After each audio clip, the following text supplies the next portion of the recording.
प्रचार आता रंगात आलेला आहे आणि मला आता विश्वास आहे की या वॉर्डमध्ये आम्ही विजयाच्या दिशेने चाललेलो आहोत.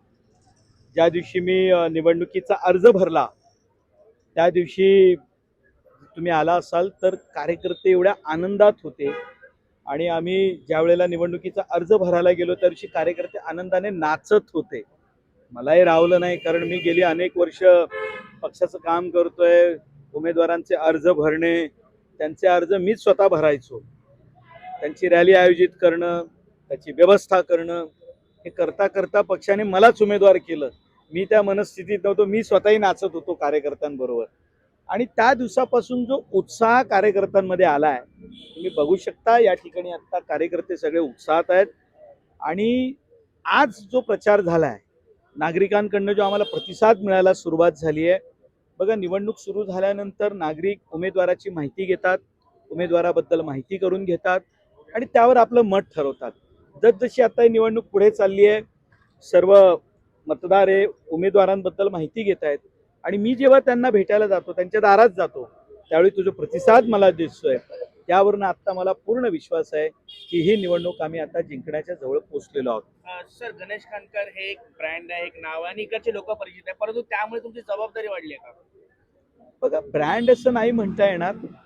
आपण जेव्हा पक्षाचं काम करतो तेव्हा पक्षाच्या ध्येय धोरणावरती काम करणारा कार्यकर्ता म्हणून लोक आपल्याला ओळखत असतात. पक्षाचं काम कार्यकर्ता पुढे नेत असतो, पण कार्यकर्ता कुठल्या विचारधारेवर काम करतो तर पक्षाची विचारधारा, पक्षनिष्ठा आणि पक्षाला काय हवं त्यासाठी काम करत असतो. आणि हे काम करता करता त्या कार्यकर्त्याची एक ओळख तयार होते आणि तीच ओळख आमची आहे. मला पक्षाने प्रवक्ता म्हणून जबाबदारी दिली. प्रत्येक मीडियासमोर पक्षाची भूमिका मांडत होतो. पक्षाच्या विचारांवर ठाम राहून विरोधकांना उत्तर देण्याचं काम करत होतो.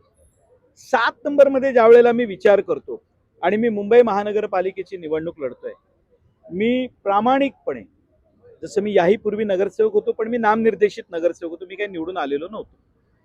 त्यावेळेला मी जे काम केलं ना सभागृहामध्ये, मला आज सुद्धा अधिकारी भेटल्यानंतर त्याची आठवण करतात, अधिकारी रिस्पेक्ट देतात. अगदी त्याच पद्धतीनं मी याही वॉर्डात काम करण्याचा प्रयत्न करेन. या ठिकाणी कामाचा ब्रँड तयार झाला पाहिजे. आणि दहिसरमध्ये रेल्वे स्टेशनवरनं व्यक्ती उतरला, दहिसर सबवेमधून व्यक्ती दहिसर पश्चिमेला आला किंवा या ठिकाणी मेरी मॅक्युलेट शाळा क्रॉस करून जेव्हा या नवागाव परिसरामध्ये, या परिसरामध्ये जेव्हा तो येईल त्यावेळेला या परिसराचं एक वेगळेपण त्याला दिसलं पाहिजे. हे वेगळेपण दहिसरकरांचा ब्रँड तयार होईल या पद्धतीनं मी काम करेन आणि हे मी ठरवलंय. एक शेवटचा प्रश्न सर, कार्यकर्ते तुमच्या जोरात आहेत, जल्लोषात आहे. 15 तारखेला मतदान होत आहे, 16 तारखेला कार्यकर्ते उत्साहात असतील का?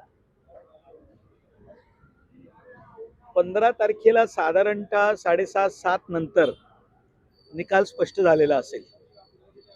16 तारखेला दुपारी साधारणतः 12 किंवा 1 नंतर मुंबई महापालिकेवर भारतीय जनता पार्टी, शिवसेना, RPI या युतीचा भगवा हा मुंबई महापालिकेवर फडकलेला असेल आणि आमचा युतीचा महापौर विराजमान होणार हे त्या दिवशी स्पष्ट झालेलं असेल. मला अपेक्षा आहे, शेवटी मतदार राजा हे उमेदवाराचं भवितव्य ठरवत असतो. पण मला आत्ता मी ज्या पद्धतीने फिरतोय, नागरिकांशी माझी चर्चा सुरू आहे, मी सोसायट्यांमध्ये गेल्यानंतर ज्या पद्धतीनं नागरिक प्रतिसाद देत आहेत, आमचा विजय निश्चित आहे. आणि दुपारी 1:30-2च्या सुमारास हा रस्ता गुलालाने भरलेला असेल असा मला या नागरिकांच्या प्रतिसादामुळे मला पूर्ण विश्वास आहे. धन्यवाद.